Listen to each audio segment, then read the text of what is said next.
In today's class we will try to understand the features of GST, यानी कि GST की विशेषताओं को हम लोग इस क्लास के माध्यम से समझने का प्रयास करेंगे। और सबसे पहली विशेषता है वन नेशन वन टैक्स, यानी कि एक देश एक टैक्स। तो जीएसटी के आ जाने के बाद पूरे भारतवर्ष में, पूरे देश में जो टैक्स स्ट्रक्चर है वह सेम है, समान है। टैक्स स्ट्रक्चर में यूनिफॉर्मिटी है। तो इससे क्या होता है कि जो टैक्सेस के कैस्केडिंग इफेक्ट थे वे हट गए, मतलब टैक्स के ऊपर टैक्स अब नहीं लगता है। दूसरी विशेषता है डुअल स्ट्रक्चर। तो इंडिया में डुअल स्ट्रक्चर है जीएसटी का, यानी कि सेंट्रल गवर्नमेंट और स्टेट गवर्नमेंट्स दोनों किसी सप्लाई के ऊपर एक साथ साइमल्टेनियसली एक ही समय में टैक्स लगाते हैं। तो सेंट्रल गवर्नमेंट द्वारा लगाई जाने वाली टैक्स है central goods and services tax, जिसे हम लोग सीजीएसटी के नाम से जानते हैं शॉर्ट फॉर्म में। दूसरी ओर है state goods and services tax, यानी कि एसजीएसटी, जो कि स्टेट गवर्नमेंट्स के द्वारा लगाए जाते हैं।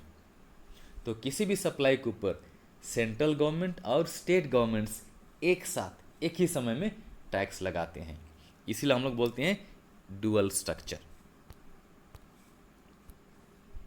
अगली विशेषता है डेस्टिनेशन बेस्ड टैक्स, यानी कि भारत में जीएसटी एक डेस्टिनेशन बेस्ड टैक्स है। अगर गुड्स और सर्विसेज मुंबई से कोलकाता ट्रांसपोर्ट किए जा रहे हैं तो टैक्स उस जगह लगेगा जहाँ पर goods and services are finally consumed. तो ये कहाँ कंज्यूम होंगे? कोलकाता में कंज्यूम होंगे, तो जीएसटी लगेगा कोलकाता में। अगली विशेषता है इनपुट टैक्स क्रेडिट। तो जीएसटी में बिजनेसेस के लिए एक सुविधा है कि वे लोग इनपुट टैक्स क्रेडिट क्लेम कर सकते हैं। तो जो टैक्स बिजनेसेस इनपुट टैक्स प्राप्त करने के लिए पे करते हैं, उस अमाउंट को जब वे अपने कस्टमर से टैक्स चार्ज करेंगे, वहाँ पर एडजस्ट करने के बाद में रिमेनिंग अमाउंट, यानी कि जो डिफरेंस है, उसे सरकार को वे लोग पे करेंगे। इसे हम लोग एक एग्जाम्पल के माध्यम से, एक उदाहरण के माध्यम से समझ सकते हैं। तो हमारे उदाहरण में है मैन्युफैक्चरर, होलसेलर, रिटेलर और कस्टमर। तो अब हम लोग समझते हैं यहाँ पर कि इनपुट टैक्स सिस्टम कैसे काम करेगा। मान लिया किसी मैन्युफैक्चरर ने 100 रुपीज़ में रॉ मटेरियल्स खरीदा और इस पर उन्हें टैक्स देने की ज़रूरत नहीं पड़ी। मैन्युफैक्चरर ने इनपुट टैक्स पे नहीं किया, तो 100 रुपीज़ में उसने रॉ मटेरियल्स एक्वायर किया। अब रॉ मटेरियल्स को मैन्युफैक्चरर ने फिनिश्ड प्रोडक्ट में कन्वर्ट किया, तो हम लोग इसको कहते हैं वैल्यू एडिशन। तो वैल्यू एडिशन हो गया 50 रुपये का। लेटेस्ट से हमारे एग्जाम्पल में हम लोग मान के चल रहे हैं 50 रुपये का। तो अब उस वस्तु की कीमत हो गई 150 रुपये, और 150 रुपये के ऊपर 10% जीएसटी जुड़ेगा। 150 रुपये का 10% हो गया 15 रुपये। तो अब मैन्युफैक्चरर इस वस्तु को 165 रुपये में बेचेगा। किसे बेचेगा? होलसेलर को बेचेगा। तो होलसेलर 165 रुपये में इस प्रोडक्ट को खरीदता है।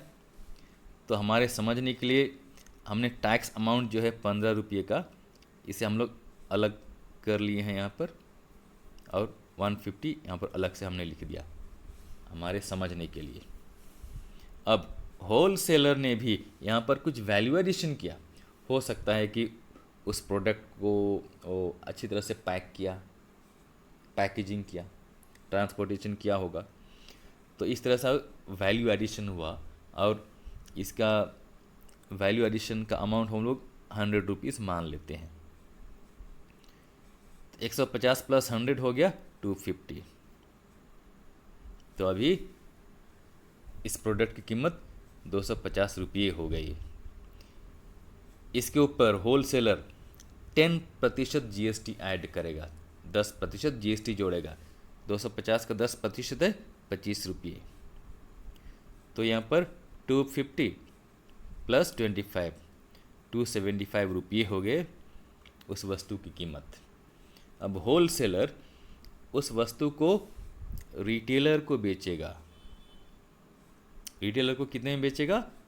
₹275 में बेचेगा। तो ₹275 में ₹25 टैक्स का है और ₹250 उस वस्तु की कीमत है। तो समझने के मकसद से हम टैक्स अमाउंट 25 अलग रखते हैं, 250 अलग रखते हैं। तो रिटेलर ने भी यहाँ पर कुछ वैल्यू एडिशन किया। हो सकता है उसने विज्ञापन किया या तो फ्री सैंपल्स बांटा। तो वैल्यू एडिशन का अमाउंट हम लोग ₹50 मान लेते हैं। तभी उस वस्तु की कीमत हो गई ₹300। तो यहाँ पर 10% फिर टैक्स जुड़ेगा। तो ₹300 का 10% हो गया ₹30। तो अब रिटेलर ₹330 में उस प्रोडक्ट को कस्टमर के पास बेचेगा, जो कि एंड कंज्यूमर है। कस्टमर इसका उपभोग करेगा। अब सरकार को किस तरह से टैक्स पे किया जाना है? तो जो नेट GST पेएबल होगा मैन्युफैक्चरर के लिए, होलसेलर के लिए, रिटेलर के लिए, उसका फॉर्मूला है net GST payable is equal to output GST minus input GST। तो मैन्युफैक्चरर का केस हम लोग देखेंगे। मैन्युफैक्चरर ने होलसेलर को चार्ज किया GST ₹15, लेकिन इसने अपने सप्लायर को इनपुट टैक्स पे नहीं किया था, नील था, नील, 0। तो ₹15 माइनस 0 इज इक्वल टू 15। तो जो ₹15 का जो डिफरेंस है, इस डिफरेंस को सरकार को पे किया जाना है। दूसरे केस में होलसेलर ने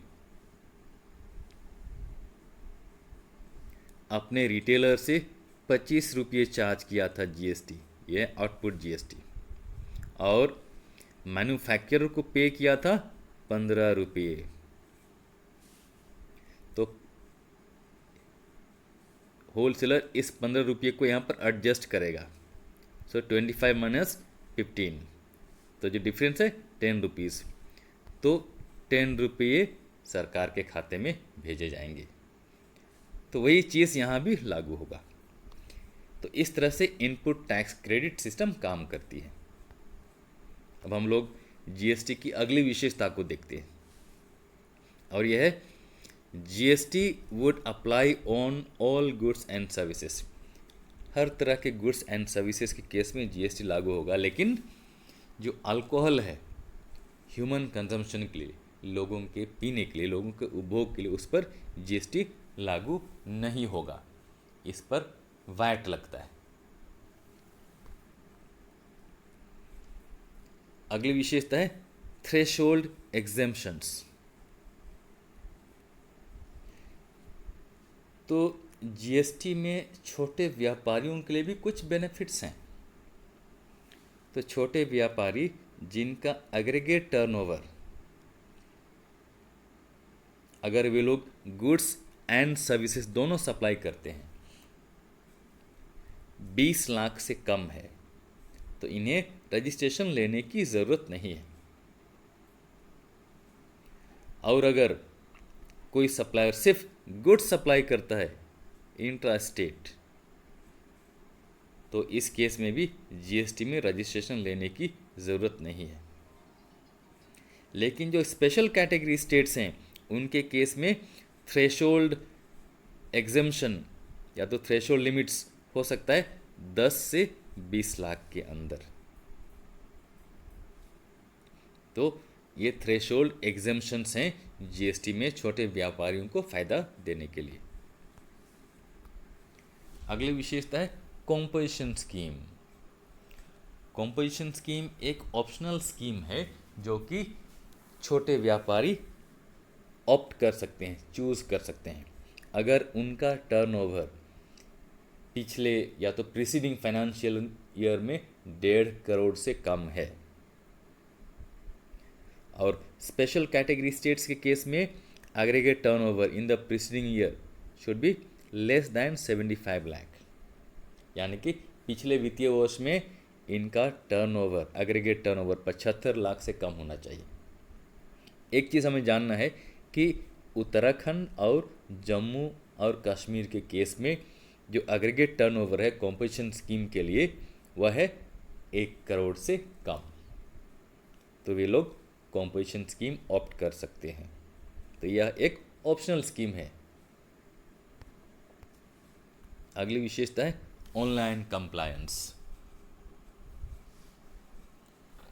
तो जीएसटी के जितने भी काम हैं उनके लिए एक बहुत ही अच्छा ऑनलाइन पोर्टल है जिसको हम लोग goods and services tax network GSTN के नाम से जानते हैं। तो इसी प्लेटफॉर्म के माध्यम से जीएसटी का रजिस्ट्रेशन, रिटर्न्स फाइल करना, टैक्स पे करना और बाकी जो कंप्लायंसेस हैं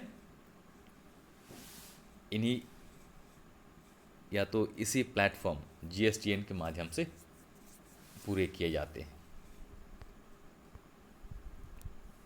अगली विशेषता है एंटी प्रॉफिटियरिंग मेजर्स।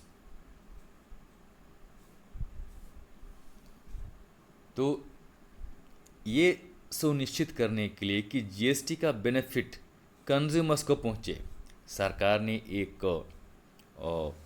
फोरम का गठन किया है। उसका नाम है नेशनल एंटी प्रॉफिटियरिंग अथॉरिटी।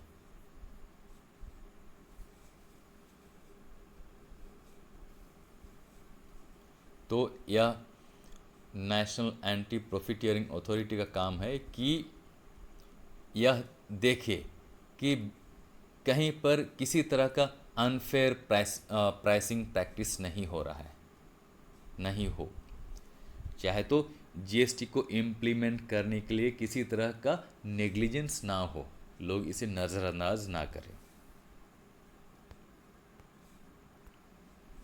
अगली विशेषता है इंक्रीज्ड कंप्लायंस एंड ट्रांसपेरेंसी।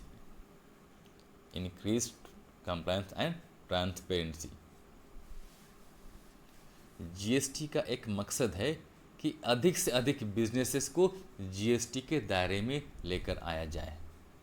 यहाँ पर सारी चीज़ें ट्रांसपेरेंट हो, हर चीज़ में पारदर्शिता हो, ताकि यहाँ पर किसी तरह का घोटाला ना हो, किसी तरह का टैक्स इवेजन ना हो, तो टैक्स सिस्टम बेहतर तरीके से काम करे। तो इससे क्या होगा, सरकार के रेवेन्यू में वृद्धि होगी। अगली विशेषता है सेक्टर स्पेसिफिक एग्जेम्पशंस। बहुत सारे सेक्टर्स हैं, जैसे हेल्थ केयर है, एजुकेशन है, बेसिक नेसेसिटीज़ जैसे फूड ग्रेन्स। तो इन चीज़ों पर कुछ एग्जेम्पशंस दिए गए हैं। There are some items exempted from GST, ताकि लोग इन चीज़ों को अफोर्ड कर सकें, लोग खरीद सकें। So thank you for watching.